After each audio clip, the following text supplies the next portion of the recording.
ಇವ್ರು ಇಲ್ಲ ಇಲ್ಲ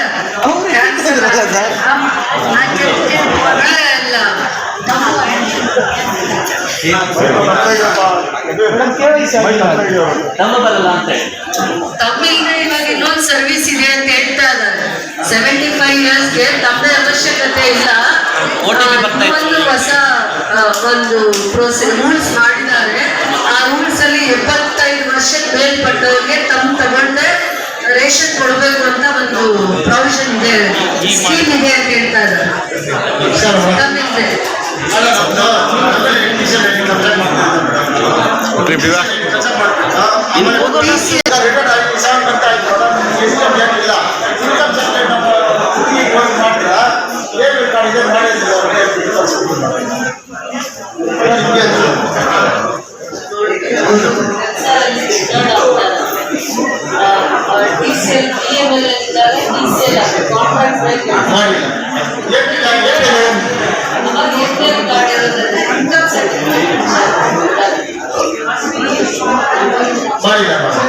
ಈಗ ನಮ್ಗೆ ಲ್ಯಾಸ್ಟ್ ಕಾರ್ಡ್ ಇಲ್ಲ, ನಮಗೆ ಏನೇ ಕೊಟ್ಬಿಟ್ರ ಈಗ ರಿಟರ್ನ್ ಆಗ್ಬಿಟ್ರೆ ಆವಾಗ ಏನ್ ಕೊಟ್ಟಿದ್ರೆ ಈಗ ಸೆಲೆಕ್ಟ್ ಮಾಡ್ಬಿಟ್ಟ ಈಗ ತಗೋಬೇಕು.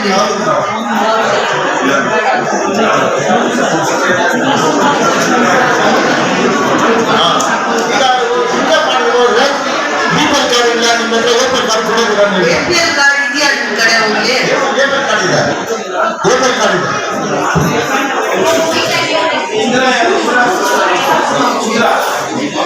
ನೀವು ಪೆನ್ಷನ್ ಪೇಯರ್ಸ್, ಪೆನ್ಷನ್ ಬರ್ತಾ ಇದೆ ನಮ್ಮಲ್ಲಿ ಪೆನ್ಷನ್ ಬರುತ್ತೆ, ನಮ್ಮಲ್ಲಿ ಎಷ್ಟು ಬರುತ್ತೆ? 2600 ಬರುತ್ತೆ.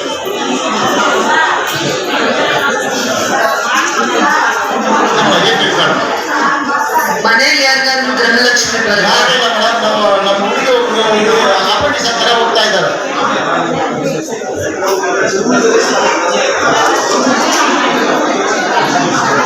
ಒಂದ್ಸತಿ ವೆರಿಫೈ ಮಾಡಕ್ಕೆ ಹೇಳ್ತೀನಿ, ಇನ್ಕಮ್ ಸರ್ಟಿಫಿಕೇಟ್ ಸ್ವಲ್ಪ ವೆರಿಫೈ ಮಾಡಕ್ಕೆ ಹೇಳ್ತೀನಿ. ಬೇರೆ ಏನು ಬೆನಿಫಿಟ್ಸ್ ತಗೋತಾ ಇಲ್ವಲ್ಲ, ವೆರಿಫೈ ಮಾಡ್ತಾರೆ.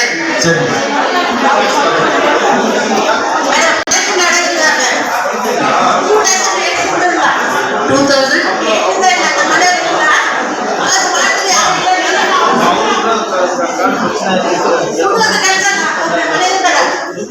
ಕಿಟ್ಟಿ ಪುಚ್ಚ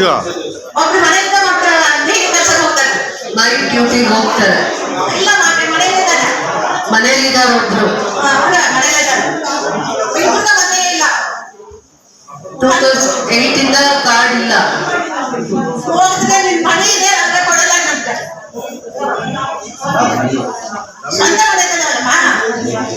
ಸ್ವಂತ ಮನೆ ಇದೆ ಅಂತ ಕಾರ್ಡ್ ಕೊಡಲ್ಲ ಅಂತಾರ.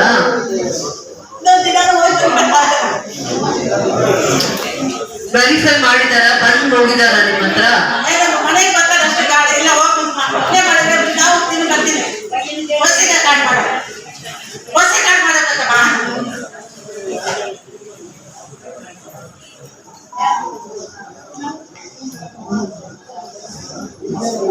ಸ್ವಂತ ಮನೆ ಇದೆ ಅಂತ ಕೊಟ್ಟಿಲ್ವಾ? ಸ್ವಂತ ಮನೆ ಇನ್ಯಾರು ಮನೇಲಿ ದುಡಿಯೋರಿಲ್ಲ.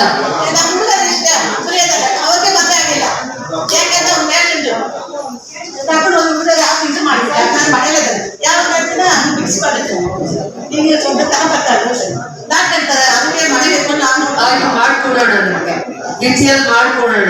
ನೆಕ್ಸ್ಟ್ ಅವ್ರ ಟ್ರೀಟ್ಮೆಂಟ್ ಬೇಕಾದ್ರೆ, ನಿಮಗೂ ಬೇಕಾದ್ರೆ ಇನ್ನೂ ಒಂದು ಮನೆ ಎಲ್ಲ ಬಯಸಾಗಿತ್ತು ಅಲ್ಲಿ ಕೊಡಿದ್ದು ಡೀಟೇಲ್ಸ್ ಅವ್ರಿಗೆ ಕೊಡಿದ್ದು. ನಾನು ಹಿಂದೆ ಹಿಂದೆ ಹಿಂದೆ ಅವ್ರಿಗೆ ಕೊಡಿ, ಹಿಂದೆ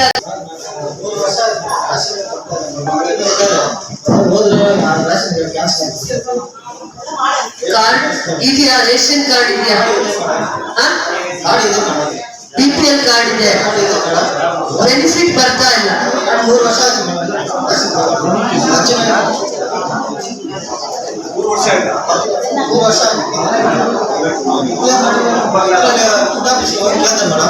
ಕಾರ್ಡ್ ಲಾಸ್ಟ್ ಆಗಿದೆ ಅಂತ 3 ವರ್ಷ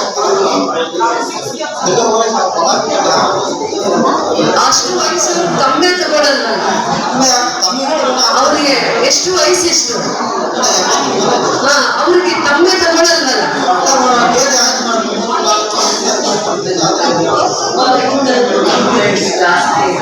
ಇವರು ಒಂದು ರೀಸನ್ ಹೇಳಿ ಬಿಡ್ತಾರೆ. ಯಾಕಮ್ಮ ನಿಮ್ಗೆ 1-2 ಅರ್ಜಿ ಬರುತ್ತಲ್ಲ, ಯಾಕೆ ಈ ಥರವರೆಲ್ಲ ನಿಮ್ಮನ್ನು ಯಾಕೆ ಬಂದು ನೋಡಲ್ಲ? ಅವ್ರು ಇದ್ದಿದ್ರಲ್ಲ ಪರವಾಗಿಲ್ಲ, ಅವ್ರು ಇದ್ದಾರೆ ಮಧು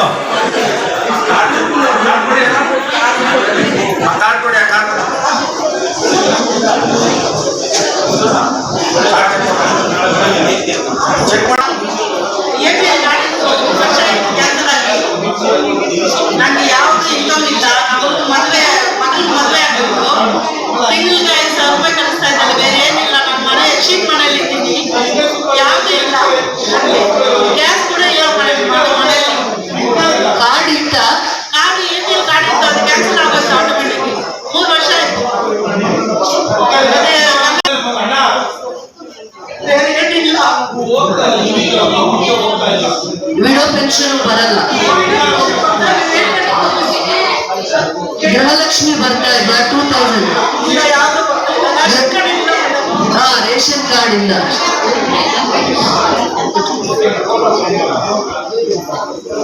ನಮಸ್ಕಾರ ಮೇಡಮ್. ಮೇಡಮ್, ನಾವು 4 ವರ್ಷದಿಂದ ರೇಷನ್ ಕಾರ್ಡ್ ಇಲ್ಲ ಮೇಡಮ್. ಫ್ಯಾಮಿಲಿ ಕಮ್ಮಿಟ್ ಇಲ್ಲ ಅಂದ್ಬಿಟ್ಟು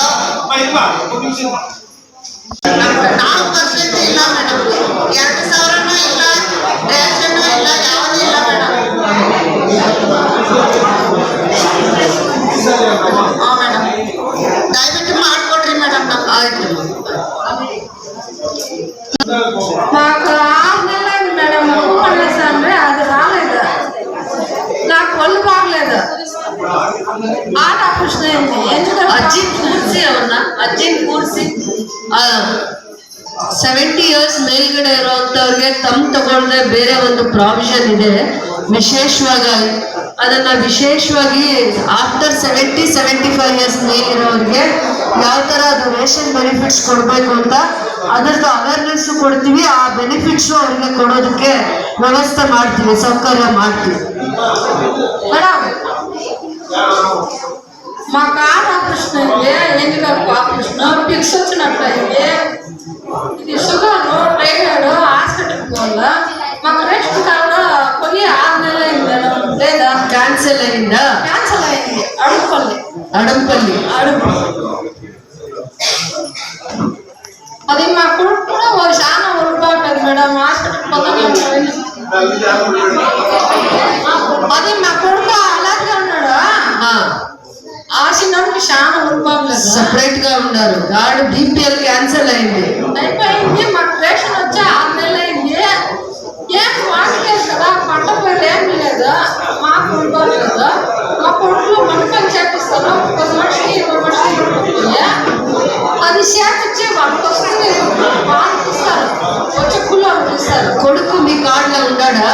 ఉన్నారు. మా కొడుకు పని చేపిస్తాడు, కాంట్రాక్టర్ దుడ్లు వస్తుంది మేడం. మన్ను పని బెంగళూరులో పోయి మన్ను పని చేపిస్తారా? ఒక్కొక్కడికి అలాగే ఉంటారు. వాళ్ళు 5 మనుషులు ఉన్నారు. ఇంకా చాలా కాయల అలాగే ఉన్న సరే, మాకు కాయల. దాన్ని ఏం చేయాలో చెప్తాం. సరే మేడం. అది అమ్మలో விடப்பிச்சை பையன் இருக்கிறவங்க ஒரு பையன் இருக்கிறாங்க சார் மேடம். அது பிஞ்சு இல்லைன்னு சொல்லிட்டாங்க. அதெல்லாம் சரி கேட்கலான்னு இருக்கிறாங்க. முடி கட் பண்றாங்க இருக்கிறாங்க பையன். அது பிஞ்சு இல்லைட்டாங்க.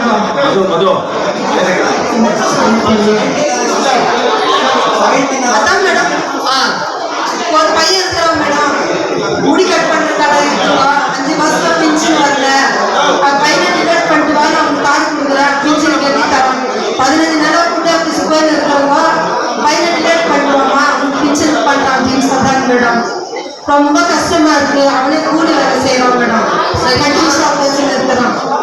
ಸರ್ಕಾರದಿಂದ ಏನು ನಿರ್ದೇಶನ ಇದೆ, ಏನೇನು ಆದೇಶ ಕೊಟ್ಟಿದೆ ಕಾರ್ಡ್ ಕನ್ವರ್ಷನ್ಸಿಗೆ ಎಲಿಜಿಬಲ್ ಬೆನಿಫಿಷರೀಸ್ ಏನಾದರೂ ಅದರಿಂದ ಡಿಲೀಟ್ ಆಗಿ ಮತ್ತೆ ರಿಸ್ಟೋರ್ ಮಾಡೋದಕ್ಕೆ ಪ್ರಾವಿಷನ್ಸ್ ಇದೆ. ಅದನ್ನು ನಾವು ಹೇಳಿದ್ದೀವಿ, ಅದನ್ನು ಕಾರ್ಯಗತಗೊಳಿಸಬೇಕು. ನಾವು ಅಕ್ಟೋಬರ್ ತಿಂಗಳಲ್ಲಿ 2020 ಅಕ್ಟೋಬರ್ ತಿಂಗಳಲ್ಲಿ ಆದೇಶ ಆಗಿದೆ, ಅದನ್ನು ಕಾರ್ಯಗತಗೊಳಿಸಿದ್ದೀವಿ. ಎರಡನೇದು 25 ವರ್ಷ ಮೇಲ್ಪಟ್ಟು ಏನು ಸಾರ್ವಜನಿಕರಿದ್ದಾರೆ ಪಡಿತರ ತಗೊಳ್ಳೋದಕ್ಕೆ ಅವ್ರಿಗೆ ಕಷ್ಟ ಆಗುತ್ತೆ. ಸೊ ಅವ್ರ ಮನೆ ಬಾಗಿಲುಗಳಿಗೆ ನಾವು ಪಡಿತರ ಕೊಡಬೇಕು ಅಂತ ಹೇಳ್ಬಿಟ್ಟು ರಾಜ್ಯ ಸರ್ಕಾರದ ಆಯವ್ಯಯದಲ್ಲಿ ಘೋಷಣೆ ಆಗಿದೆ. ಅದಕ್ಕಂತಲೇ ನಾವು ಅನ್ನ ಸುವಿಧಾ ಅಂತ ಹೇಳ್ಬಿಟ್ಟು ಹೊಸದಾಗಿ ಒಂದು ಮಾಡೆಲ್ ಮಾಡಿಬಿಟ್ಟು ಇಡೀ ನಾವು ರಾಜ್ಯಾದ್ಯಂತ ಅದನ್ನು ಲೈವ್ ಮಾಡಿದ್ದೀವಿ.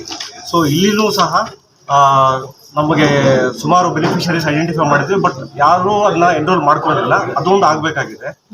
ಸೊ ಮತ್ತೆ ಬೇರೆ ಬೇರೆ ಏನೇನು ಸಮಸ್ಯೆಗಳಿದೆ ಮನೆ ಶಾಸಕರು ಹೇಳಿದ್ದಾರೆ, ಮತ್ತೊಂದು ಸ್ಪೆಷಲ್ ಡ್ರೈವ್ ಕ್ಯಾಂಪ್ ಮಾಡ್ತೀವಿ.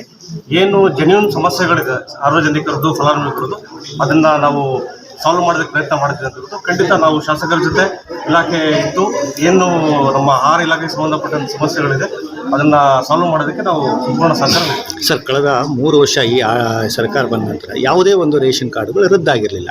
ಈ ರೀತಿ ದಿಢೀರ್ ಅಂದ್ಬಿಟ್ಟು ಯಾಕೆ ರದ್ದಾಗ್ತಾ ಇದೆ? ಏನು ಕಾರಣ ಏನು ಅಂತ ಹೇಳಿದ್ರೆ, ನಮಗೆ ಕೇಂದ್ರ ಸರ್ಕಾರದಿಂದ ಶಂಕಾಸ್ಪದ ಫಲಾನುಭವಿಗಳ ಪಟ್ಟಿಯನ್ನು ನೀಡಿದ್ದಾರೆ. 7,76,000 ರಾಜ್ಯಾದ್ಯಂತ ಕೊಟ್ಟಿದ್ದಾರೆ. ಅದನ್ನು ನಾವು ಜಿಲ್ಲೆಗಳಿಗೆ ಕೊಟ್ಟಿದ್ದೀವಿ.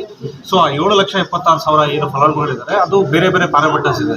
ಈ ಕಳೆದ 6 ತಿಂಗಳಲ್ಲಿ ರೇಷನ್ ತಗೊಳ್ದಿರೋಂಥವ್ರು, 1 ವರ್ಷ ರೇಷನ್ ತಗೊಳ್ದಿರೋಂಥವ್ರು, 1 ಲಕ್ಷ ಮೇಲ್ಪಟ್ಟು ಇನ್ಕಮ್ ಕ್ರೈಟೀರಿಯಾ ಇರುವಂಥವ್ರು, GST ಕಟ್ತಿರೋಂಥವ್ರು, ಅಲ್ಲಿ ಸ್ವಂತ ವಾಹನಗಳಂತೆ ವೈಟ್ ಬೋರ್ಡ್ ವಾಹನಗಳಿರುವಂಥವ್ರು, ಈ ಥರ 3 ಹೆಕ್ಟರ್ಗಿಂತ ಜಾಸ್ತಿ ಜಮೀನು ಹೊಂದಿರೋರು. ಸೊ ಈ ಥರ ಫಲಾನುಭವಿಗಳ ಲಿಸ್ಟ್ ನಾವು ಜಿಲ್ಲೆಗಳಿಗೆ ಹಂಚಿದ್ದೀವಿ.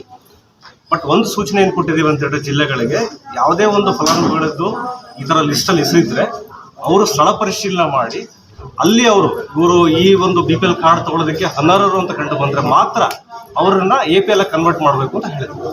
ಸಡನ್ ಆಗಿ ಯಾವ ಮಾನದಂಡದ ಮೇಲೆ ಪ್ರಶ್ನೆ ತುಂಬಾ ಚೆನ್ನಾಗಿ ಕೇಳಿದ್ರಿ, ಮತ್ತೆ ಡೈವರ್ಟ್ ಆದ್ರಿ ನೀವು. ಪ್ರಶ್ನೆ ಬಂದು ಅಲ್ಲಿ ಕುತ್ಕೋತು, ಆಮೇಲೆ ಅವ್ರನ್ನ ಸರಿಯಾಗಿ ಕೇಳಿ. ಕೇಂದ್ರ ಸರ್ಕಾರದ ಆದೇಶ ಬಂದಾದ್ಮೇಲೆ ಕೇಂದ್ರ ಸರ್ಕಾರದಿಂದ ಸಸ್ಪೆಕ್ಟೆಡ್ ಬೆನಿಫಿಷಿಯರಿ ಲಿಸ್ಟ್ ಕೊಡ್ತಾರೆ. ಸಸ್ಪೆಕ್ಟೆಡ್ ಬೆನಿಫಿಷಿಯರಿ ಲಿಸ್ಟ್ ಅವ್ರು ಸಸ್ಪೆಕ್ಟ್ ಮಾಡ್ತಾರೆ 7 ಲಕ್ಷ ಜನ. 7 ಲಕ್ಷ ಜನನು ಯಾವ ಟೈಮ್ ಬೌಂಡಲ್ಲಿ ಪ್ರತಿ ಮನೆಗೂ ನೀವು ಅಟೆಂಡ್ ಮಾಡಿದ್ದೀರಾ, ಇನ್ಸ್ಪೆಕ್ಷನ್ ಮಾಡಿದ್ದೀರಾ. ಇನ್ಸ್ಪೆಕ್ಷನ್ ಮಾಡಿ ನೀವು ಕ್ಯಾನ್ಸಲ್ ಮಾಡಿದ್ದೀರಾ 7 ಲಕ್ಷನೂ ಕೂಡ. ಇನ್ಸ್ಪೆಕ್ಷನ್ ರಿಪೋರ್ಟ್ ಇದೆಯಾ? ನೀವು ಪ್ರತಿ ಇಂಡಿವಿಜುವಲಿ ಇನ್ಸ್ಪೆಕ್ಷನ್ ರಿಪೋರ್ಟ್ ಇದೆಯಾ? KGF ತಾಲೂಕಲ್ಲಿ 2,000 ಜನದ್ದು ನೀವು ರೂರಲಲ್ಲಿ ಇಷ್ಟು 900, ಅರ್ಬನಲ್ಲಿ 1,077 ಮಾಹಿತಿ ಕೊಟ್ಟಿದ್ದೀರಾ. ಅಷ್ಟು ಜನದ ಇನ್ಸ್ಪೆಕ್ಷನ್ ಆಗಿದೆಯಾ? ಇಂಡಿವಿಜುವಲ್ ಇನ್ಸ್ಪೆಕ್ಷನ್ ಆಗಿದೆಯಾ? ಸೊ 3 ಕ್ರೈಟೀರಿಯಾ ಹೇಳ್ತಾ ಇದ್ದೀರಾ. ಒಂದು ಇನ್ಕಮ್ ಟ್ಯಾಕ್ಸ್ ಪೇಯರ್ಸ್ ಅಂತ ಹೇಳ್ತಾ ಇದ್ದೀರಾ, ಇನ್ನೊಂದು ಕ್ರೈಟೀರಿಯಾ ಹೇಳ್ತಾ ಇದ್ದೀರಾ 4 ವೀಲರ್ ಇದೆ ಅಂತ ಹೇಳ್ತಾ ಇದ್ದೀರಾ, ವೈಟ್ ಬೋರ್ಡ್ 4 ವೀಲರ್ ಇದೆ ಅಂತ ಹೇಳ್ತಾ ಇದ್ದೀರಾ. ಆಮೇಲೆ ಇನ್ನೂ ಒಂದು ಹೇಳ್ತಾ ಇದ್ದೀರಾ ಸ್ವಂತ ಮನೆ ಜಮೀನಿದ್ರೆ ಅಂತ. ಅದನ್ನ ಮೀರಿ ಕಾರ್ಡ್ ಎಲ್ಲ ಕ್ಯಾನ್ಸಲ್ ಆಗಿರೋದು ಲೋನ್ಗೆ ತಗೊಳ್ಳೋವಾಗ ಪೇ ಮಾಡಿದ್ದಾರೆ. ನಮ್ಗೆ ಲೋನ್ ತಗೋಬೇಕು ಅನ್ನೋವಂಥ ಇಂಡಿವಿಜುವಲ್ ಬೆನಿಫಿಟ್ಗೋಸ್ಕರ ತುಂಬ ಜನ ಸ್ವಂತ ಮನೆ ಕಟ್ಟಬೇಕಾದಾಗ ಲೋನ್ ತಗೊಳ್ಳೋವಾಗ, ಇಂಡಿವಿಜುವಲ್ ಬೆನಿಫಿಟ್ ತಗೊಳ್ಳೋವಾಗ ಲೋನ್ ತಗೊಳ್ಳೋವಾಗ ಭಾಳ ಜನ ಲೋನ್ ಮಾಡುವಾಗ ಅದನ್ನ ನಾರ್ಮಲ್ ಇನ್ಕಮ್ ಟ್ಯಾಕ್ಸು ಏನೋ ಪೇ ಮಾಡಿದಾಗ ಅದು ಆ ಲಿಸ್ಟಿಗೆ ಬಂದಿದೆ. ರೆಗ್ಯುಲರ್ ಇನ್ಕಮ್ ಟ್ಯಾಕ್ಸ್ ಪೇಯರ್ಸ್ ಅಲ್ಲ ಇವರು. ಭಾಳ ಜನ ನಮ್ಮಲ್ಲಿ 70-80% ಕೂಡ ಏನಂದರೆ ಇಂಡಿವಿಜುವಲಿ ಏನಾದರೂ ಇವತ್ತು ಕಾರ್ಡು BPL ಇಂದ APLಗೆ ಕನ್ವರ್ಟ್ ಆಗಿದೆ ಅಂತಂದರೆ ಬೇರೆ ರೀಸನ್ಸ್ ಇದೆ. ಇದು ಬಿಟ್ಟು ಬಿಹೈಂಡ್ ರೀಸನ್ಸ್ ಕೂಡ ಇದೆ. ಅದನ್ನು ಇವ್ರು ರೆಕ್ಟಿಫೈ ಮಾಡಿದ್ರೆ ಭಾಳ ಜನದ್ದು ಮತ್ತೆ ಕರೆಕ್ಷನ್ಸ್ ಆಗುತ್ತೆ, ಮತ್ತೆ ಅವರಿಗೆ ಮಾಮೂಲಿ BPL ಕಾರ್ಡೇ ಸಿಗುತ್ತೆ. ಆಮೇಲೆ ಭಾಳ ಜನ ನಮ್ಮಲ್ಲಿ ಏನಾಗಿದ್ದಾರೆ BPL ಕಾರ್ಡ್ ಇದ್ದವರು ಒಂದು ಫ್ಯಾಮಿಲಿಯಲ್ಲಿ 5 ವರ್ಷ 3 ವರ್ಷ 2 ವರ್ಷದಿಂದ ಒಬ್ಬರು ಸ್ಯಾಲ್ರೀಸ್ ತಗೋತಾ ಇರ್ತಾರೆ. ಬೇರೆ ಕಂಪ್ನೀಸಲ್ಲಿ IT ಕಂಪ್ನಿಯಲ್ಲಿ ಪ್ರೈವೇಟ್ ಕಂಪ್ನೀಸಲ್ಲಿ ಸ್ಯಾಲ್ರೀಸ್ ತಗೋತಾ ಇರ್ತಾರೆ. ಆ ಸ್ಯಾಲ್ರೀಸ್ ತಗೊಂಡಾಗ ಅವ್ರನ್ನ ಡಿಲೀಟ್ ಮಾಡಿರಲ್ಲ. ಆ ಸ್ಯಾಲ್ರೀಸ್ ಅವ್ರು ಬೇರೆ ಕಡೆ ಇದ್ದು ವರ್ಕ್ ಮಾಡಿ ಸ್ಯಾಲ್ರೀಸ್ ತಗೋತಾ ಇರ್ತಾರೆ. ಅವ್ರ ಮಕ್ಕಳಾಗಿರೋದ್ರಿಂದ ಇವರು ಆ ಸೆಂಟಿಮೆಂಟಿಂದ ಡಿಲೀಟ್ ಮಾಡಿಲ್ಲ. ಅವ್ರೊಬ್ಬರದ್ದು ಡಿಲೀಟ್ ಮಾಡಿದ್ರೆ ಅಥವಾ ಹೊರಗಡೆ ಇಟ್ಟಿದ್ರೆ ಕಾರ್ಡಿಂದ ಮಿಕ್ಕಿದ ಎಲ್ಲರಿಗೂ ಬೆನಿಫಿಟ್ ಸಿಗ್ತಾ ಇತ್ತು. ಇದನ್ನ ಫಸ್ಟ್ ಕ್ಲಾರಿಫಿಕೇಶನ್ಸ್ ತಗೊಳ್ಳಿ, ಆಮೇಲೆ ಬೇರೆ ಪ್ರಶ್ನೆ. ಮೇಡಮ್ ಅವ್ರು ಹೇಳಿದ್ದಕ್ಕೆ ನೀವೇನು ಹೇಳ್ತೀರಾ? ಏನೇನು ಈಗ ಈ ತರ ವಿದೌಟ್ ವೆರಿಫಿಕೇಶನ್ ಡಿಲೀಟ್ ಮಾಡಿದ್ದಾರೆ. ಸೊ ಅದನ್ನೆಲ್ಲ ನಾವು 2025 ಅಕ್ಟೋಬರ್ ತಿಂಗಳಲ್ಲಿ ಸರ್ಕಾರದಿಂದ ಆದೇಶ ಹೊರಡಿಸಿದ್ದೀವಿ. ಆ ಥರ ಎಲಿಜಿಬಲ್ ಇದ್ದು ಡಿಲೀಟ್ ಆಗಿದೆ ಅಂತ ಕಂಡು ಬಂದಲ್ಲಿ ಅವರು 45 days ಅಲ್ಲಿ ಸಂಬಂಧಿಸಿದ ಇನ್ನೊಂದು ಪ್ರಶ್ನೆ ಕೇಳಿ. ಈಗ ಸರ್ಕ್ಯುಲರ್ ಯಾರ್ದು ಒತ್ತಡ ಆಯ್ತು ಕೇಂದ್ರ ಸರ್ಕಾರದ್ದು ಪ್ರೊಸೀಜರ್ ಫಾಲೋ ಮಾಡಿ ಅಂತ ಅಂದ್ಬಿಟ್ಟು ಅವ್ರು ಸಸ್ಪೆಕ್ಟೆಡ್ ಬೆನಿಫಿಷಿಯರ್ಸ್ ಕೊಟ್ಟರು. ನೀವೀಗ ಅದನ್ನು ಫಾಲೋ ಮಾಡಬೇಕಾಗಿ ಬಂತಲ್ಲ, ಅನಿವಾರ್ಯತೆ ಬಂತಲ್ವಾ, ಅನಿವಾರ್ಯತೆ. ಸೊ ಟೈಮ್ ಲಿಮಿಟ್ ಕೊಟ್ಟಿದ್ರಾ ಅಥವಾ ನೀವು ಅದು ಇಮಿಡಿಯೇಟಾಗಿ ಕ್ಯಾನ್ಸಲ್ ಮಾಡಬೇಕಾಗಿತ್ತ? ಇಂಥ ಸದಾವಕಾಶ ಸಿಗಲ್ಲ. It is ongoing process. ನಾವು ಇಲ್ಲಿನೂ ಸಹ ಫೀಲ್ಡ್ ವೆರಿಫಿಕೇಶನ್ ಮಾಡಬೇಡಿ ಅಂತ ಹೇಳಿ ಫೀಲ್ಡ್ ವೆರಿಫಿಕೇಶನ್ ಮಾಡಿಬಿಟ್ಟೆ ಕ್ರಮ ವಹಿಸಬೇಕು ಅಂತ ಹೇಳಿದ್ದೀವಿ. ಸೊ ಈ ಜಿಲ್ಲೆಯಲ್ಲಿ, ಈ ತಾಲೂಕಲ್ಲಿ ಏನಾದ್ರು ಅವ್ರು ಫೀಲ್ಡ್ ವೆರಿಫಿಕೇಶನ್ ಮಾಡದೆ ಮಾಡಿದರೆ ಅವ್ರು ಮಾಡಿರೋ ತಪ್ಪು. ಸೊ ಆ ಥರ ತಪ್ಪುಗಳಾದಾಗೆ 45 days ಅವ್ರಿಗೆ ಅವಕಾಶ ಕೊಟ್ಟಿದ್ದೀವಿ ಬೆನಿಫಿಷರೀಸ್ಗೆ. ಅವ್ರು ಬಂದು ಅರ್ಜಿ ಸಲ್ಲಿಸಬೇಕು ತಾಲೂಕು ತಹಸೀಲ್ದಾರಿಗೆ. ನಂತರ ವೆರಿಫಿಕೇಶನ್ ಆಗುತ್ತೆ. ಅವರು ಅರ್ಹ ಫಲಾನುಭವಿಗಳು ಅಂತ ಕಂಡ್ರೆ ಮತ್ತೆ ಅವರು APL ಕನ್ವರ್ಟ್ ಆಗಿದೆ. ಆ ಕಾರ್ಡನ್ನು ಮತ್ತೆ ರಿಜಿಸ್ಟರ್ ಮಾಡೋದಕ್ಕೂ ಸಹ ನಾವು ಜಿಲ್ಲೆಗಳಲ್ಲಿರುವಂಥ ಜಂಟಿ ನಿರ್ದೇಶಕರು ಮತ್ತು ಉಪನಿರ್ದೇಶಕರಿಗೆ ಅಧಿಕಾರ ಕೊಡ್ತೀವಿ. ಸರ್, ಎರಡು ಪ್ರಶ್ನೆ. ಈಗ ಕೇಂದ್ರ ಸರ್ಕಾರ ಏನು ಸ್ಲಾಟ್ ಇನ್ಕಮ್ ಎಷ್ಟು ಇರಬೇಕಂತ ತಮಗೆ ಗೈಡ್ಲೈನ್ಸ್ ಕೊಟ್ಟಿದ್ದಾರೆ, ಅದೊಂದು. ಆಮೇಲೆ ಮತ್ತೆ ಈಗ ಇನ್ಕಮ್ ಟ್ಯಾಕ್ಸ್ ಅಂದರೆ, ಈಗ ನಾನು ರಿಟರ್ನ್ಸ್ ಫೈಲ್ ಮಾಡಿರ್ತೀನಿ, ಬಟ್ ನನ್ನ ಇನ್ಕಮ್ ತೋರಿಸೇ ಇರಲ್ಲ, ಬರೀ 2,000 3,000 ರಿಟರ್ನ್ ತೋರಿಸಿರ್ತೀನಿ. ಸೊ ನಾನು ಅದಕ್ಕೆ ಎಲಿಜಿಬಲ್ ಆಗ್ತೀನಾ?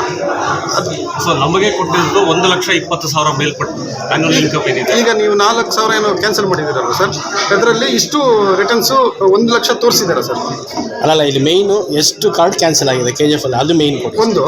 ಎರಡನೇದು 1.5 ಲಕ್ಷ ತೋರಿಸಿದ್ದಾರೆ total madam KGF taluk. Cancel ಎಲ್ಲ ಕಡೆ 4,000 ಕ್ಯಾನ್ಸಲ್ ಆಗಿದೆ ಅಂತ ಹೇಳ್ತಾರೆ. ಅದನ್ನ ಕ್ಲಾರಿಫೈ ಮಾಡಿ ಎಷ್ಟಾಗಿದೆ ಅಂತ ಕರೆಕ್ಟ್ ಆಗಿ. ಊರಲ್ಲೂ KGF ನಗರ KGF ನಗರ 1,077, KGF ಗ್ರಾಮಾಂತರ 802, ಒಟ್ಟು 1,879 ಕಾರ್ಡು. ಸರ್ ಕ್ಯಾನ್ಸಲ್ ಆಗಿದೆ. ಲಾಸ್ಟ್ ಇಯರ್ ಅಕ್ಟೋಬರ್ನಲ್ಲಿ ನಿಮಗೆ ಗೈಡೆನ್ಸ್ ಕೊಡಬೇಕು ಅಂತ ಹೇಳ್ಬೇಕಾಗಿದೆ. ಯಾವ ಕಾರ್ಡು ರದ್ದಾಗಿಲ್ಲ, ಕಾರ್ಡ್ APL ಕನ್ವರ್ಟ್ ಆಗಿದೆ. BPL ಇಂದ APL ಆಗಿದೆ. ಈಗ ತಾಲೂಕುಗಳು ಅಥವಾ ಜಿಲ್ಲಾ ಮಟ್ಟದಲ್ಲಿ ಅದು ಇಂಟಿಮೇಷನ್ ಕೊಟ್ಟರೆ ಅವ್ರಿಗೆ ಈ ಥರ ಗೈಡ್ಲೈನ್ಸ್ ಬಂದಿದೆ, ನಿಮ್ಗೆ ಇದಕ್ಕೆ ಸಂಬಂಧಪಟ್ಟಂಗೆ ಈ ರೀತಿ ಆಕ್ಷನ್ ತಗೋಬೇಕು ಅಂತ ಇಂಟಿಮೇಷನ್ ಕೊಟ್ಟಿದ್ದೀರಾ. ನೀವು ಆ ಥರ ಇಂಟಿಮೇಷನ್ ಕೊಟ್ಟಿದ್ರೆ ಇವರು ಫಲಾನುಭವಿಗಳಿಗೆ ಆ ಇಂಟಿಮೇಷನ್ ತಲುಪಿಸ್ಬೇಕಾಗಿತ್ತು, ಅವ್ರಿಗೆ ಗೈಡೆನ್ಸ್ ಕೊಡಬೇಕಾಗಿತ್ತು. ಈ ಥರ ಆಗ್ತಾ ಇದೆ, ನೀವು ಕೊಟ್ಟಿದ್ದೆ ಸೆಂಟ್ರಲ್ ಗೌರ್ಮೆಂಟಿಂದ ಈಗ ಬಂದಿದೆ. ನೀವು ಇನ್ ಕೇಸು ನೀವು ಅವ್ರಿಗೆ ಗೈಡೆನ್ಸ್ ಕೊಡದೇ ಇದ್ರೆ ನಾಳೆ ಬೆಳಗ್ಗೆ ನಿಮ್ಮ ರೇಷನ್ ಕಾರ್ಡ್ ರದ್ದಾಗತ್ತೆ ಅಂತ ಅವ್ರಿಗೆ ವೆರಿಫಿಕೇಶನ್ ಮಾಡೋದಕ್ಕಾಗಲಿ ಮತ್ತೆ ಈ ರೀತಿ ಕ್ರಮ ಕೈಗೊಳ್ಬೋದು ಅಂತ ಹೇಳ್ಬಿಟ್ಟು ಅವ್ರೇನಾದ್ರು ಜನಗಳಿಗೆ ಅವೇರ್ನೆಸ್ ಮೂಡಿಸಿದಾರ. ನೋಟಿಸ್ ಪೀರಿಯಡ್ ಮೇಯ್ನು ಗೊಂದಲ ಆಗಿರೋದು ಇನ್ಫಾರ್ಮೇಶನ್ ಎಲ್ಲ ತೆಗೆದಾಕಿದ್ದಾರೆ. ಅದಕ್ಕೆ ಜನ ಈಗ ಇಲ್ಲಿ ಬಂದಿಲ್ಲ. ಇಷ್ಟೊಂದು ಜನ ಬಂದು ಅವ್ರಿಗೆ ಇನ್ಫಾರ್ಮೇಶನ್ ನೀವು ಫಸ್ಟೇ ಕೊಟ್ಬಿಟ್ಟಿದ್ದೀರಾ, ಅವ್ರು ಆರಾಮಾಗಿರೋರು. ಸರಿ, ಈಗ ಕ್ಯಾನ್ಸಲ್ ಆಗಿದೆಯಲ್ಲ, ಏನು ನೆಕ್ಸ್ಟ್ ಏನು ಮಾಡಬೇಕು ಮಾಡ್ಕೊಂಡು ಅವ್ರು ಪಡ್ಕೊಂಡಿರೋರು. ಆ ಇನ್ಫಾರ್ಮೇಶನ್ ಇಲ್ದಿರ ತೆಗೆದಿದ್ದೆ ಇಷ್ಟೊಂದು ಗೊಂದಲಕ್ಕೆ. ಈಗ 45 ದಿನ ನೋಟಿಸ್ ಪೀರಿಯಡ್ ಅಂತ ಹೇಳ್ತಾ ಇದ್ದೀರಾ ಸರ್ ನೀವು. ಆ 45 ದಿನ ನೋಟಿಸ್ ಪೀರಿಯಡ್ ಇದೆಯಾ, ಮುಗಿದೋಗಿದೆಯಾ? ನ್ಯಾಯಬೆಲೆ ಅಂಗಡಿವಾರು ಯಾರು BPL ಇಂದ APL ಕನ್ವರ್ಟ್ ಆಗ್ತದೆ, ಎಷ್ಟು ಕಾರ್ಡ್ ಹೋಗ್ತದೆ ಅನ್ನೋದನ್ನ ನ್ಯಾಯಬೆಲೆ ಅಂಗಡಿವಾರು ಪಟ್ಟಿ ಕೊಟ್ಟು ನ್ಯಾಯಬೆಲೆ ಅಂಗಡಿ ಮುಂದೆ ಪ್ರದರ್ಶನ ಮಾಡಿದ್ವಿ. ಆ ಸಮಯದಲ್ಲಿ ಯಾರು ಸಹ ನಮಗೆ ನಮ್ದು ಎಲಿಜಿಬಲ್ ಇದೀವಿ ಅಂತ ಅರ್ಜಿ ಹಾಕ್ತಾರೆ. ಪ್ರದರ್ಶನ ಮಾಡಿ ಅವ್ರಿಗೆ ಅವೇರ್ನೆಸ್ ಇರಲ್ಲ ಸರ್. ನಾನು ಹೇಳ್ಬಿಡ್ತೀನಿ.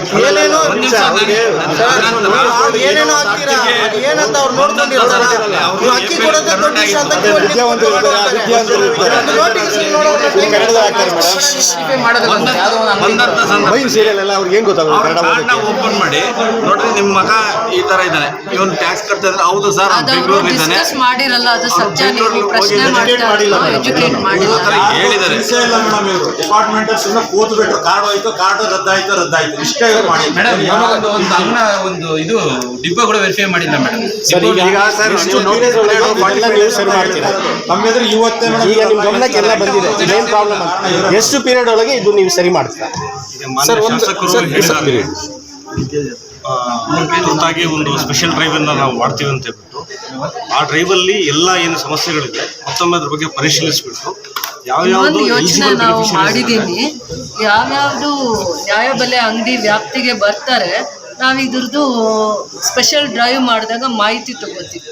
ಮಾಹಿತಿ ತಗೊಂಡಾದ್ಮೇಲೆ ನಮ್ಮ ಹಂತದಲ್ಲಿ ನಾವು ಬಗೆಹರಿಸ್ತೀವಿ. ಮತ್ತೆ ಅವರಿಗೆ ಟೈಮ್ ಕೊಡ್ತೀವಿ, ನ್ಯಾಯಬೆಲೆ ಅಂಗಡಿಯವ್ರಿಗೆ ಯಾಕೆ BPL APL ಆಗಿ ಕನ್ವರ್ಟ್ ಆಗಿದೆ ಅಂತ. ಆ ಟೈಮ್ ಲಿಮಿಟಲ್ಲಿ ಅವ್ರು ಎಜುಕೇಟ್ ಮಾಡಿ ಅವ್ರಿಗೆ ಆ ಸರ್ವಿಸಸ್ನ ಕೊಡಲಿಲ್ಲ ಅಂದರೆ ನಾವು ಯಾವ ರೀತಿ ನ್ಯಾಯಬೆಲೆ ಅಂಗಡಿಗೆ ನೋಟಿಸ್ ಕೊಡಬೇಕು, ಯಾವ ರೀತಿ ಅವ್ರಿಗೆ ಕೆಲಸ ತಗೋಬೇಕು ಅನ್ನೋವಂಥದ್ದು ಬೇರೆ ಒಂದು ಪ್ರಯತ್ನ ಮಾಡ್ತಾ ಇದ್ದೀವಿ 3 ಹಂತದಲ್ಲಿ. ಒಂದು ನಮ್ಮ ತಾಲೂಕು ಹಂತದಲ್ಲಿ AD ಮತ್ತು ಫುಡ್ ಇನ್ಸ್ಪೆಕ್ಟರ್ಸು ಇವ್ರ ಮುಖಾಂತರ ಒಂದು ನಾವು ಫುಡ್ ಕಮಿಷನರ್ ಆಫೀಸಿಂದಾನೇ ಕರೆದು ಒಂದು ಸ್ಪೆಷಲ್ ಡ್ರೈವ್ ಮಾಡ್ತೀವಿ. ಅವತ್ತು ಬಂದವರಿಗೆ ಅವೇರ್ನೆಸ್ಸು ಕೊಡ್ತೀವಿ, ಆ ಇಶ್ಯೂಸ್ದು ಅಡ್ರೆಸ್ ಕೂಡ ಮಾಡ್ತೀವಿ. ಅದಾದ್ಮೇಲೆ ನೆಕ್ಸ್ಟ್ ಸ್ಟೇಜಸ್ ಅಲ್ಲಿ ಅವ್ರು ಫುಡ್ ಆಫೀಸಿಗೆ ಬರೋರು ಇರ್ತಾರೆ, ಬರೋಕ್ಕಾಗದೇ ಇರೋರು ಇರ್ತಾರೆ. ಆದರೆ ನ್ಯಾಯಬೆಲೆ ಅಂಗಡಿ ಹತ್ರ ಪ್ರತಿಯೊಬ್ಬರು ಹೋಗ್ತಾರೆ. ಅವರಿಗೆ ಮಾಹಿತಿ ಕೊರತೆ ಇದೆ. ಪ್ರತಿಯೊಬ್ಬರು ಆ ಸಂದರ್ಭಕ್ಕೆ ರೇಷನ್ ತಗೊಳ್ತಾರೆ, ಹೊಟ್ಟೋಗ್ತಾರೆ, ಭಾಳ ಜನ ಇರ್ತಾರೆ. ಆ ಸಂದರ್ಭನ ಅವರು ಕಳಿಸೋದ್ರಲ್ಲೇ ಇರ್ತಾರೆ. ಆ ಒತ್ತಡದಲ್ಲಿ ಅವರು ತಾಳ್ಮೆಯಿಂದ ಇವ್ರಿಗೆ ಕರೆದು ಈ ಕಾರ್ಡ್ದಿಂದ BPL ಕನ್ವರ್ಟ್ ಆಗಿದೆ ಅಂತೆಲ್ಲ ಎಜುಕೇಟ್ ಮಾಡಲ್ಲ. ಅಷ್ಟು ಸೋಷಿಯಲ್ ಕನ್ಸರ್ನ್ ಇರಲ್ಲ. ಅವ್ರಿಗೊಂದು ಹೋಮ್ವರ್ಕ್ ಕೊಡೋಣ, ನಿಮ್ಮ ಸೊಸೈಟಿ ವ್ಯಾಪ್ತಿಯಲ್ಲಿ ಎಷ್ಟು ಈ ಥರ ತೊಂದರೆ ಆಗಿದೆ, ನೀವು ಕೊಡಬೇಕು, ಮಾಹಿತಿ ಕೊಡಬೇಕು, ಕೊಟ್ಟು ಅದನ್ನು ಬಗೆಹರಿಸ್ಕೊಂಡು ಬರಬೇಕು ಅಂತ ಒಂದು ಇವ್ರ ಕಡೆ ಕಮಿಷನರ್ ಹಂತದಲ್ಲಿ ನಾನು ಕುತ್ಕೊಂಡು ಮಾತಾಡಿ ಒಂದು ಸ್ಪೆಷಲ್ ಎಲ್ಲೆಲ್ಲಿ ಇದರ ಅವಶ್ಯಕತೆ ಇದೆ ಅದಕ್ಕೆ ಒಂದು ಪ್ರಯತ್ನ ಬೇರೆ ಥರನೂ ಮಾಡ್ತೀವಿ. ನೀವು ಆದಷ್ಟು ಬೇಗ ಮಾಡ್ಬೇಕು ಮೇಡಮ್, ಜನಗಳು ತುಂಬಾ ತೊಂದರೆ ಪಡ್ತಾರೆ. ಪೋಷಕರು ಆದ್ಮೇಲೆ ಎಲಿಜಿಬಲ್ ಇದಾರ ಇಲ್ಲ ಅಂತ ಹೇಳ್ಬಿಟ್ಟು ಫೀಲ್ಡ್ ವೆರಿಫಿಕೇಶನ್ ಮಾಡಿದ್ಮೇಲೆ ಗೊತ್ತಾಗುತ್ತೆ. ಅದ್ರ ಪ್ರಕಾರ ಎಲಿಜಿಬಲ್ ಇದ್ದವ್ರಿಗೆ BPL ಕೊಡ್ತಾರೆ, ಎಲಿಜಿಬಲ್ ಇಲ್ಲದಿದ್ರೆ APL ರಿಟರ್ನ್ ಮಾಡ್ತಾರೆ. ಸರ್, ಈಗ ಒಂದು ಸುಮಾರು ಸೆಂಟ್ರಲ್ ಗೌರ್ಮೆಂಟ್ ಒಂದು ಪ್ರಪೋಸಲ್ ನಿಮ್ಮ ಕಡೆಯಿಂದ ಯಾಕೆ ಹೋಗ್ಬಾರ್ದು ಅಂತ, ಬೇರೆ ಎಲ್ಲ ಸರ್ಕಾರವೇ ಯಾಕೆ ಮಾಡಬಾರ್ದು? ಈಗ ಜನೌಷಧಿ ಬೇಡ ಅಂತ ರಿಜೆಕ್ಟ್ ಮಾಡಿದ್ದೀವಿ, ಇಲ್ಲ ನಮ್ಮಲ್ಲೇ. ಸೊ ಇಂಥ ಈಗ ಒಂದು ಇದನ್ನ ಇಲ್ಲಿ ಬಡವರಿದ್ದಾರೆ ನಮ್ಮ ಜಿಲ್ಲೆ, ಈ ಜಿಲ್ಲೆ ಬ್ಯಾಕ್ವರ್ಡ್ ಜಿಲ್ಲೆ ಅಂತ ಹೇಳ್ಬಿಟ್ಟು ಒಂದು ಇದು ಮಾಡಿ ನೀವೇ ಒಂದು ಪ್ರಪೋಸಲ್ ಕಳಿಸ್ಬೋದಲ್ವಾ ಸರ್? ಸರ್, ಈಗ ಆಲ್ರೆಡಿ KGF ತಾಲೂಕಲ್ಲಿ ಹೊಸ ಕಾರ್ಡ್ಸ್ಗೆ ಆಪ್ಷನ್ನೇ ಇಲ್ಲ ಸರ್, ಕೊಡ್ತಾನೆ ಇಲ್ಲ. ಬರೀ ಹೆಲ್ತ್ ಕೇಳಿ ಅದನ್ನ ಅದಾಲತ್ ನಡೀತಾ ಇದೆಯಲ್ಲ, ತಮಗೂ ಗೊತ್ತಿದೆಯಲ್ಲ. ತಹಸೀಲ್ದಾರ್ ಆಫೀಸಲ್ಲೂ ಇನ್ಕಮ್ ಸರ್ಟಿಫಿಕೇಟ್ ಇದೆ ಸರ್. ಪ್ರಾಬ್ಲಮ್ ಇನ್ಕಮ್ಗೆ ಅವ್ರು ರೇಷನ್ ಕಾರ್ಡ್ ಕೊಡಿ ಅಂತಾರೆ, ರೇಷನ್ ಕಾರ್ಡ್ಗೆ ಇನ್ಕಮ್ ಕೊಡಿ ಅಂತ ಹೇಳ್ತಾರೆ, ಏನು ಮಾಡೋದೇ ಇಲ್ಲ.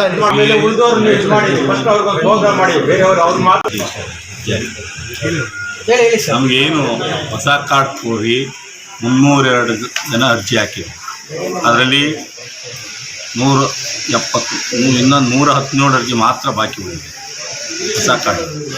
ಹೊಸ ಕಾರ್ಡ್ ಆಪ್ಷನ್ ಬಿಟ್ಟ ತಕ್ಷಣ ಈ 117 ಕ್ಲಿಯರ್ ಮಾಡ್ತೀವಿ. ಎಷ್ಟು ದಿನದಲ್ಲಿ ಸರ್ ಬಂದಿರೋದು ಅಪ್ಲಿಕೇಶನ್ಸ್ ಅಂತ? ಯಾವಾಗ ಬಂದಿದೆ ಸರ್? ಲಾಸ್ಟ್ ಇಯರ್ ಇಂದ ಹಾಕಿರೋದು ಅರ್ಜಿ ಹಾಕಿದ್ದಾರೆ. ಹೊಸ ಕಾರ್ಡ್ ಅರ್ಜಿ ಹಾಕಕ್ ಬರ್ತಿತ್ತಲ್ಲ 300 ಜನನೇ ಸರ್, ಉಳಿದಿರೋ 302 ಹಾಕಿರೋದು ಸರ್. ಅರ್ಜಿ ಹಾಕಕ್ಕೆ ನೀವು ಎಷ್ಟೋ ಜನ ಮನೆಯಲ್ಲಿ ಇದ್ದಾರೆ ಸರ್, ಹಾಕೋದು ಸರ್. ಅರ್ಜಿ ಸುಮಾರು ಜನ ಸರ್ ಇನ್ಕಮ್ ಸರ್ಟಿಫಿಕೇಟ್ ಅಪ್ಲೈ ಮಾಡಿ ರೇಷನ್ ಕಾರ್ಡು 1,20,000 ಇದ್ರೆ ಅದನ್ನ ಬಿಲೋ ಪಾವರ್ಟಿ ಲೈನ್ ಅಂತ ತಗೊಂಡು ಅದು 1,20,000ಗೆ BPL ಕಾರ್ಡ್ನ ಲಿಮಿಟ್ ಮಾಡಿದ್ದಾರೆ. ಪೆನ್ಷನ್ಸ್ನ ಬೇರೆ ಥರ ತಗೊಳ್ಳೋಣ. ರೇಷನ್ ಕಾರ್ಡ್ಗೆ ಲಿಂಕ್ ಆಗಬಾರ್ದು ಪೆನ್ಷನ್, ಬೇರೆ ರೀತಿ ಪೆನ್ಷನ್ನ ನಾವು ಅದನ್ನು ಬಗೆಹರಿಸುವಂಥ ಪ್ರಯತ್ನ ಮಾಡಬೇಕಾಗತ್ತೆ. ರೇಷನ್ ಕಾರ್ಡ್ ಯಾಕೆ ಇಂಪಾರ್ಟೆಂಟು? ಈ ಕಳೆದ 3 ವರ್ಷದಲ್ಲಿ ಅಥವಾ 5 ವರ್ಷದಲ್ಲಿ ಹೊಸ ರೇಷನ್ ಕಾರ್ಡ್ಸ್ಗೆ ಬೇರೆ ಬೇರೆ ಕಾರಣಗಳಿಂದ ಯಾರ್ಯಾರು ಅಪ್ಲೈ ಮಾಡ್ಕೊಂಡಿದ್ದಾರೆ ಅವರು ಪ್ರೊಸೀಜರ್ಸ್ ಪ್ರಕಾರ ಅಪ್ಲೈ ಮಾಡ್ಕೊಂಡಿರೋರಿಗೆ ಅವ್ರಿಗೆ ಏನು ಯಾವ ರೀತಿಯ ದಾರಿ ಇದೆ ಅನ್ನುವಂಥದ್ದನ್ನು ನೆಕ್ಸ್ಟ್ ಸ್ಪೆಷಲ್ ಡ್ರೈವ್ ಮಾಡಿದಾಗ ಏನು ಪ್ರೊಸೀಜರ್ಸ್ ಫಾಲೋ ಮಾಡ್ತಾರೆ ಅಂತ ಅದಕ್ಕೆ ಮಾಹಿತಿ ಕೊಟ್ಟು, ಏನು ಮಾನದಂಡಗಳಿದ್ದಾವೆ, ಹೊಸ ರೇಷನ್ ಕಾರ್ಡ್ಗೆ ಏನು ಪ್ರೊಸೀಜರ್ಸ್ ಇದೆ, ಯಾವ ಟೈಮ್ ಲಿಮಿಟಲ್ಲಿ ಅವ್ರಿಗೆ ಅವಕಾಶ ಕೊಡ್ತೀರಂತೆ, ಹೆಲ್ತ್ ಗ್ರೌಂಡ್ಸ್ದು ಕ್ಲಾರಿಫಿಕೇಶನ್ ಮಾಡಿದ್ದಾರೆ. ಅದ್ರದ್ದು ಉಪಯೋಗ ಮಾಡ್ಕೊಳ್ಳೋದು ಹೇಗೆ ಅಂತ ಅರ್ಥ ಆಗಿದೆ. ಹೆಲ್ತ್ ಗ್ರೌಂಡ್ ಅದೊಂದು ಸ್ಪೆಷಲ್ ಇದೆ. ಅದಾದ್ಮೇಲೆ ಅವ್ರು ಹೇಳ್ತಾ ಇದ್ರು, ಯಾರು ಒಂದು ಸೀನಿಯರ್ ಸಿಟಿಸನ್ 65 ಇಯರ್ಸ್ ಎಬೋವ್ ಇರ್ತಾರೆ, ಮತ್ತೆ ಸ್ಪೆಷಲಿ ಏಬಲ್ಡ್ ಇರ್ತಾರೆ, ಕಣ್ಣು ಇನ್ನೊಂದು ಏನೋ ಒಂದು ಅವರಿಗೆ ಆರೋಗ್ಯದಲ್ಲಿ ತೊಂದರೆ ಆಗಿರುವಂಥವ್ರು ತುಂಬ ಪರದಾಡ್ತಾ ಇದ್ದಾರೆ ಅಂತ ಹೇಳ್ತಾ ಇದ್ದಾರೆ. ಅವರಿಗೆ ಅಂತ ವಿಶೇಷವಾಗಿರೋ ಆದ್ಯತೆ ಕೊಡಿ. ಅದನ್ನು ಸರ್ಕಾರ ಹಂತದಲ್ಲಿ, ಅಧಿಕಾರಿಗಳ ಹಂತದಲ್ಲಿ ಅವರಿಗೆ ವಿಶೇಷವಾಗಿರುವಂಥ ಒಂದು ದಿನ ಅಂತ ಹೇಳ್ಬಿಟ್ಟು ಆ ಸಹಕಾರ ಕೊಡಲಿ. ಅವರು ಅದು ತಪ್ಪಲ್ಲ, ರೂಲ್ ಇಲ್ಲ.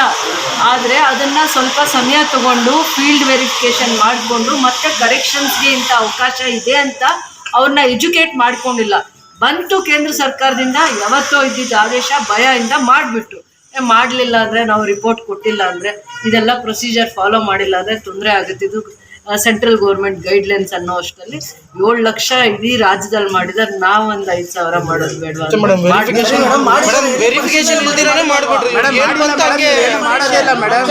ಕೊಟ್ಟಿಲ್ಲ ಅವರು.